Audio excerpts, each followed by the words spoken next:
ప్రియమైన స్నేహితులారా, ప్రభు కృప మీకు తోడై నడిపించునుగాక. ఆమెన్. హల్లెలూయా. స్నేహితులారా,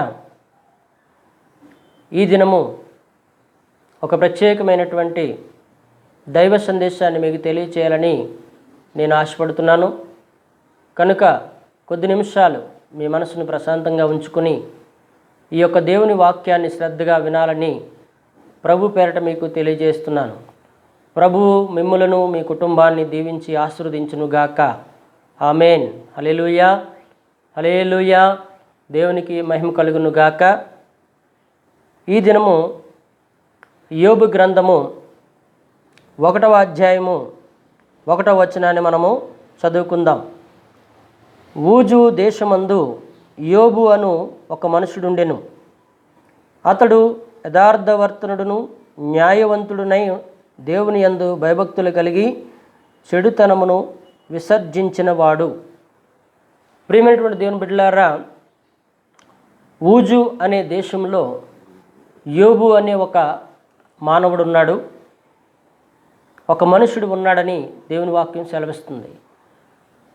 కాబట్టి ప్రియమైన దేవుని బిడ్డలారా, యోబు అనగా అర్థము శ్రమ పొందినవాడు. యోబు అనగా అర్థము శ్రమ పొందినవాడు. ప్రియమైనటువంటి దేవుని బిడ్డలారా, ఈరోజు మీరు కూడా అనేకమైన శ్రమలలో ఉన్నారేమో, మీరు కూడా అనేకమైన ఇబ్బందులు పడుతున్నారేమో, మీరు కూడా అన్నీ కోల్పోయి ఒంటరిగా జీవిస్తున్నారేమో. ఈ సందేశం ద్వారా దేవుడు నిన్ను ఖచ్చితంగా బలపరుస్తాడని నేను నమ్ముతున్నాను. కాబట్టి ప్రియమైన దేవుని బిడ్డలారా, ఊజు దేశంలో యోబు అనే ఒక మనుషుడు ఉన్నాడు. అతని యొక్క ప్రవర్తన గురించి దేవుడే స్వయంగా సాక్ష్యమిస్తున్న మాటలు ఈరోజు మనము ధ్యానిస్తున్నాం. కాబట్టి ప్రియమైన దేవుని బిడ్డలారా, యోబు ఎలాంటి వాడు అంటే యథార్థవంతుడు. యోబు ఎలాంటి వాడంట? యథార్థవంతుడు. ప్రియమైనటువంటి దేవుని బిడ్డలారా, మీరు ఎలా జీవిస్తున్నారు? మీరు యథార్థంగా జీవిస్తున్నారా?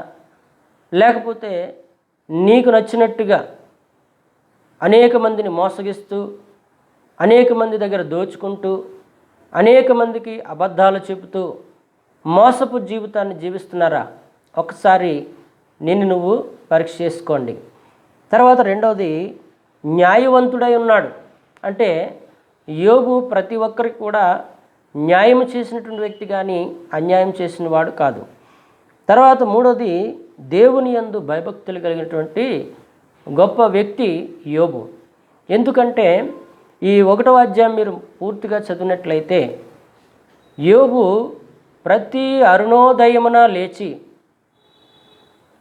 దహన బలి అర్పిస్తూ దేవుణ్ణి స్తుతిస్తూ దేవుణ్ణి గణపరిచేవాడు. ఎందుకు అంటే తన బిడ్డలు ఎక్కడైనా తప్పు చేశారేమో, లేదా తన బిడ్డలు ఎక్కడైనా పాపంలో పడిపోయారేమో అని చెప్పి తన బిడ్డల కొరకు అరుణోదయమునే లేచి ప్రార్థించినటువంటి గొప్ప వ్యక్తి. అందుకే దేవుని యందు భయభక్తులు గలవాడని దేవుని వాక్యము చెప్తుంది. కాబట్టి ప్రియమైన సహోదరుడా, నీ కుటుంబం ఆశీర్వదించబడాలంటే ఒక భర్తగా, లేకపోతే ఒక ఇంటి యజమానిగా ఉదయమే లేచి నువ్వు ప్రార్థించాలి. నీ కుటుంబం కొరకు ప్రార్థించాలి, నీ బిడ్డల కొరకు ప్రార్థించాలి, వారి యొక్క భవిష్యత్తు కొరకు నువ్వు ప్రార్థించాలి. ఎందుకంటే మనకి ఎగ్జాంపుల్ బైబిల్ గ్రంథం చెప్తుంది, తన బిడ్డలు ఎక్కడ పాపంలో పడిపోయారా అని చెప్పి దేవుని యందు భయం కలిగి అరుణోదయమున లేచి యోబు దేవునికి బలిలు అర్పించేవాడు. కాబట్టి ప్రియమైన దేవుని బిడ్డలారా, ఒక ఇంటి యజమానిగా, ఒక భర్తగా, ఒక తండ్రిగా నువ్వు చేయవలసినటువంటి మొదటి బాధ్యత ఏమిటంటే నీ కుటుంబం కొరకు నువ్వు ప్రార్థించాలి, నీ బిడ్డల కొరకు నువ్వు ప్రార్థించాలి, నీ వ్యాపారం కొరకు, నీ యొక్క బిజినెస్ కొరకు, లేదా నీ సేవ కొరకు నువ్వు అరుణోదయమున లేచి ప్రార్థన చేయటం అనేది చాలా అద్భుతమైనటువంటి మాట. కాబట్టి తర్వాత మనం చూసినట్లయితే యోబు చెడుతనమును విసర్జించినటువంటి వ్యక్తి, అంటే చెడుతనమును పూర్తిగా విడిచిపెట్టినటువంటి వ్యక్తి. కాబట్టి ప్రియమైన దేవుని బిడ్డలారా, మరి మనమైతే ఏం చేస్తామంటే తప్పులు ఒప్పుకుంటాం, కానీ ఆ తప్పులను మనం విడిచిపెట్టలేము. కాబట్టి దేవుని వాక్యం సెలవిస్తుంది ఏంటంటే, ప్రియమైన సహోదరుడా సహోదరి, నువ్వు తప్పులు లేదా పాపములు ఒప్పుకోవడం కాదు, వాటిని పూర్తిగా విసర్జించాలని ఈరోజు దేవుడు నీతో మాట్లాడుతున్నాడు. కాబట్టి ప్రియమైన దేవుని బిడ్డలారా, యోబు అనగా అర్థము శ్రమ పొందినవాడు. భూమి మీద ఉన్నటువంటి మనుషులలో ఎంతో శ్రేష్టమైనటువంటి వ్యక్తి. యోబు తన సర్వస్వాన్ని కూడా పోగొట్టుకున్నవాడు. కాబట్టి ప్రియమైన దేవుని బిడ్డలారా, యోబు గ్రంథము 1వ అధ్యాయం 21వ వచనాన్ని మనం చదువుకున్నట్లయితే అక్కడ అంటాడు, నేను నా తల్లి గర్భములో నుండి దిగంబరినై వచ్చితిని, దిగంబరినై అక్కడికి తిరిగి వెళ్ళెదను. యెహోవా ఇచ్చెను, యెహోవా తీసుకొని పోయెను, యెహోవా నామమునకు స్తుతి కలుగును గాక అని పలికాడు. కాబట్టి ప్రియమైన దేవుని బిడ్డలారా, ఇక్కడ యోబు గ్రంథాన్ని మీరు బాగా చదివినట్లయితే తన 10 మంది బిడ్డలు చనిపోయారు, తన యావదాస్తి కూడా అగ్నిలో కాల్చివేయబడింది, తన పనివారందరూ కూడా చనిపోయారు, తన శరీరం అంతా కూడా పాడైపోయింది. అయినప్పటికీ తన విశ్వాసాన్ని విడిచిపెట్టలేదు. ఆఖరికి తన భార్య కూడా అస్తమాను దేవుడు దేవుడు అంటాడేంటయ్యా, దేవుడు దేవుడు అంటావేంటి, దేవుడు నీకు ఏం చేశాడని దేవుణ్ణి దూషించి నువ్వు చనిపో అని ఆఖరికి తన భార్య కూడా తనను తిరస్కరించినట్లుగా దేవుని వాక్యంలో మనం చూడగలం. కాబట్టి ప్రియమైన దేవుని బిడ్డలారా, కానీ యోబు తనకున్నటువంటి విశ్వాసాన్ని ఎక్కడా కూడా విడిచిపెట్టలేదు. అందుకే అంటాడు, నేను నా తల్లి గర్భములో నుండి దిగంబరినై వచ్చితిని, దిగంబరిగానే వెళ్ళిపోతాను. కాబట్టి ప్రియమైన దేవుని బిడ్డలారా, ఈ లోకంలో ఎంతోమంది ధనవంతులు ఉన్నారు. ప్రపంచంలోనే మొదటి స్థానాన్ని నేను సంపాదించుకోవాలని వారు ధనాన్ని సమకూర్చుకుంటున్నారు. ఇల్లు, బంగ్లాలు, కార్లు, విలువైన వస్తువులు సమకూర్చుకుంటున్నారు, మంచిదే. కానీ వారు ఎలా సమకూర్చుకుంటున్నారు? చెడుతనంతోనూ యథార్థత లేని జీవితం జీవిస్తూ, దేవుణ్ణి మోసగిస్తూ, అమాయకమైన ప్రజలను మోసగిస్తూ, విధవరాండ్ల సొమ్ము దోచుకుంటూ, అనాథల సొమ్ము దోచుకుంటూ, ఒక పక్క దేశాన్ని దోచుకుంటూ వారు సంపాదించుకుంటున్నారు. కానీ వారందరూ కూడా ఎలా వెళతారో దేవుని వాక్యం చెప్తుంది. ఏంటంటే, నా తల్లి గర్భములో నుండి నేను దిగంబరిగా వచ్చి తిని మరలా నేను అలాగే వెళ్తానంటున్నాడు. కాబట్టి ప్రియమైన సహోదరుడా, సహోదరి, నీ యొక్క వ్యక్తిగత జీవితం ఎలా ఉంది? ఒకసారి నిన్ను నువ్వు పరీక్ష చేసుకో. యోబు జీవితాన్ని గురించి మనకి ఇక్కడ దేవుడు తేటగా తెలియచేశాడు. యోబు యథార్థవంతుడు, న్యాయవంతుడు, దేవుని యందు భయభక్తులు గలవాడు, చెడుతనమును విడిచిపెట్టినవాడు. ప్రతి మనిషినికి కూడా ఈ 4 రకాల గుణాలు ఉండాలి. 1, యథార్థవంతుడుగా మనం ఉండాలని దేవుడు ఇష్టపడుతున్నాడు.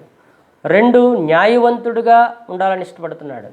3, దేవుని యందు భయభక్తులు కలిగి మీరు జీవించాలని ఇష్టపడుతున్నాడు.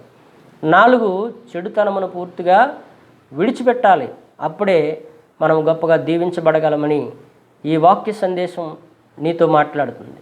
కాబట్టి ప్రియమైన దేవుని బిడ్డలారా, యోబు దేవుని గురించి కూడా సాక్ష్యం ఇచ్చాడు. యోబు గురించి దేవుడు సాక్ష్యం ఇస్తే యోబు దేవుని గురించి సాక్ష్యం ఇచ్చాడు. ఆ మాటలు కూడా మనం ధ్యానించినట్లయితే యోబు గ్రంథము 6వ అధ్యాయం నుంచి 9వ అధ్యాయం వరకు మీరు జాగ్రత్తగా పరిశీలించండి. అక్కడ అనేక విషయాలు కనబడతాయి. ఏమిటి?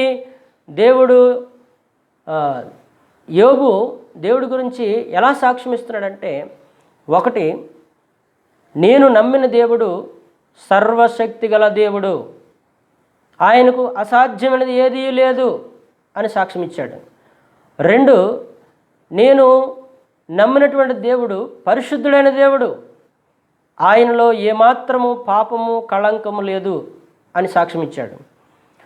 3, నేను నమ్మిన దేవుడు సముద్ర తరంగం మీద ఆయన నడవగల దేవుడు. 3, నేను నమ్మిన దేవుడు సముద్ర తరంగముల మీద నడవగల శక్తి గల దేవుడు ఆయనని సాక్ష్యం ఇచ్చాడు. 4, ఎవడును తెలుసుకొనలేని మహత్తైన కార్యములు, లెక్కలేని అద్భుత కార్యములు చేయగల దేవుడు నేను నమ్మిన దేవుడని యోబు దేవుని గురించి సాక్ష్యం ఇచ్చాడు. కాబట్టి ప్రేమైన దేవుని బిడ్డలారా, నీ గురించి లేదా నీ గురించి నీ కుటుంబ సభ్యులు మంచి సాక్ష్యం ఇవ్వాలి. అలాగే నీ గురించి నీ చుట్టుపక్కల ఉన్నవారు మంచి సాక్ష్యం ఇవ్వాలి. అలాగే నీ గురించి దేవుడు సాక్ష్యం చెప్పగలిగేలాగా మనము జీవించాలి. కాబట్టి ప్రియమైన స్నేహితులారా, ఇక్కడ కొన్ని సందర్భాల్లో మనం అన్నీ పోగొట్టుకుని ఉండొచ్చు, లేదా విలువైన వాటిని కోల్పోయి ఉండొచ్చు, లేదా నీ జీవితం అంతా అయిపోయిందని నువ్వు నిరాశపడుతూ ఉండొచ్చు. కానీ భయపడొద్దని ఈరోజు దేవుడు ఈ వాక్యం ద్వారా నీతో మాట్లాడుతున్నాడు. ప్రియమైన సహోదరుడా, సహోదరి, నీ బిడ్డలను కోల్పోయి ఉన్నావేమో, నీ కుటుంబాన్ని కోల్పోయి ఉన్నావేమో, నువ్వు ఒంటరిగా జీవిస్తున్నావేమో, అనేకమైన యాతనలు పడుతూ బ్రతుకుతున్నావేమో. ఒకసారి యోబు జీవితాన్ని జ్ఞాపకం చేసుకోండి. తను బిడ్డలను కోల్పోయాడు, యావదాస్తిని కోల్పోయాడు, తన శరీరం కూడా పాడైపోయింది. అయినప్పటికీ యోబు తన విశ్వాసాన్ని విడిచిపెట్టలేదు. సహోదరుడా, సహోదరి, కొన్ని సందర్భాల్లో మనం అన్నీ కోల్పోవలసిన పరిస్థితి వస్తుంది. అలాంటప్పుడు మన విశ్వాసాన్ని విడిచిపెట్టకూడదని ఈరోజు దేవుడు ఈ వాక్యం ద్వారా దేవుడు నీతో మాట్లాడుతున్నాడు. కాబట్టి ప్రియమైన సహోదరుడా, సహోదరి, నీ యొక్క వ్యక్తిగత జీవితం ఎలా ఉందో ఒకసారి మిమ్మల్ని మీరు స్వపరీక్ష చేసుకోండి, పరీక్షించుకోండి. మీరు ఒంటరిగా పండుకున్నప్పుడు లేదా మీరు ఒంటరిగా కూర్చున్నప్పుడు నా యొక్క ప్రవర్తన ఎలా ఉంది? నేను యథార్థంగా జీవిస్తున్నానా లేదా? నాలో నీతి న్యాయములు ఉన్నాయా లేదా? నేను దేవుని యందు భయభక్తులు కలిగి ఉన్నానా, లేకపోతే నాకు నచ్చినట్టుగా నేను జీవిస్తున్నానా? తర్వాత చెడుతనము నాలో ఉందా? నా చెడుతనం ఎలా ఉంది? ఒకసారి మిమ్మల్ని మీరు పరీక్షించుకొని దేవుని సన్నిధిలో మీ పాపాలు ఒప్పుకోండి.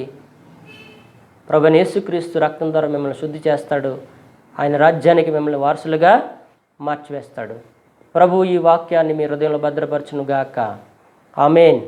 చిన్న ప్రార్థన చేసుకుందాం. తలలో వంచండి. మహాపరిశుద్ధుడా, కృపగల దేవా, సర్వోన్నతుడా, పరిశుద్ధుడైన యేసు ప్రభువా, నీ పరిశుద్ధ నామానికి స్తోత్రాలు.